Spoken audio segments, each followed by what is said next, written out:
Amis internautes, bonjour et merci à vous de prendre le rendez-vous pour ce Flash Info. À Cotonou, les 2 et 3 juin 2025, les professionnels des médias en ligne et des radios communautaires ont pris part à un atelier de co-formation dans le cadre du projet Média OS financé par l'Agence française de développement AFD.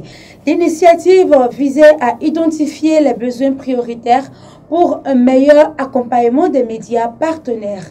Média OS entend renforcer les capacités, encourager l'éducation numérique et promouvoir la participation démocratique des femmes, notamment dans le nord de la Guinée, le Sahel et au-delà. Depuis sa nomination au poste de ministre de l'Énergie, de l'Eau et des Mines par le président Patrice Talon, Kehinde Paulin Akpona enchaîne descentes et visites de terrain. Objectif, accélérer les projets du PAG et améliorer l'accès à l'eau potable et à l'électricité.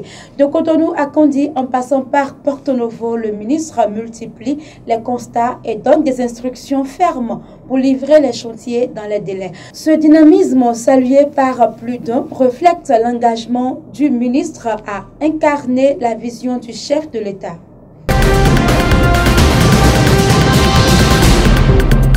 Le gouvernement béninois renforce sa politique de transformation locale des produits agricoles en interdisant l'exportation brute de matières premières comme le soja et le cajou. Lors d'une émission de reddition de comptes, le ministre d'État Abdoulaye Biotchane a défendu cette stratégie, soulignant son impact sur l'économie nationale et l'emploi des jeunes. Selon lui, la transformation locale permet d'accroître les revenus, de créer des emplois durables et de renforcer la souveraineté économique. À Glodjibé, environ 40 000 jeunes travaillent déjà dans la zone économique spéciale, un chiffre appelé à croître. Le ministre a aussi précisé que la capacité de transformation actuelle du pays permet de traiter l'ensemble des 300 000 tonnes de noix de cajou produites grâce aux efforts conjoints du gouvernement et des industriels.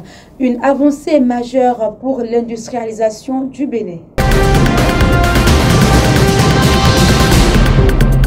La Chine vient d'annoncer la découverte d'un nouveau sous-variant du coronavirus, NB.1.8.1, issu de la lignée Omicron. Plus transmissible, il est lié à une recrudescence des cas en Asie, notamment à Hong Kong. Toutefois, ces symptômes restent bénins.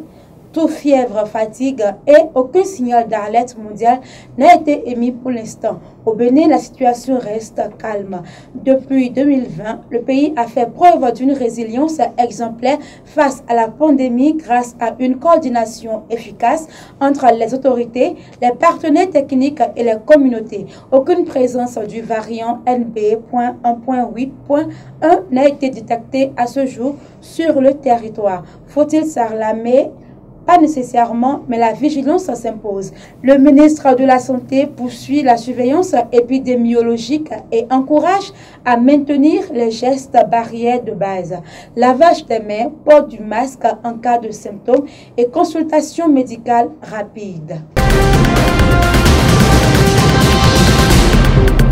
Hors de nos frontières, à présent, à quelques jours de la célébration de l'Aïd al-Adha, les Nigérians font face à une hausse vertigineuse du prix des béliers, en particulier sur le marché de Kara dans l'état d'Ogun. Les prix ont doublé, voire triplé par rapport à l'an dernier, passant de 200 000 à plus de 600 000 naira pour certains animaux. Le renchérissement est attribué à l'insécurité persistante et à la fermeture des frontières dans le nord-ouest du pays qui ont freiné l'approvisionnement. Pour de nombreux fidèles, le sacrifice rituel devient un luxe malgré son importance spirituelle. Cette flambée des prix illustre la crise économique que subit le pays et ternit l'ambiance des préparatifs de la fête. Et c'est tout pour ce Flash Info de ce jeudi 5 juin 2025. Merci à vous de l'avoir suivi. On se dit à la semaine prochaine.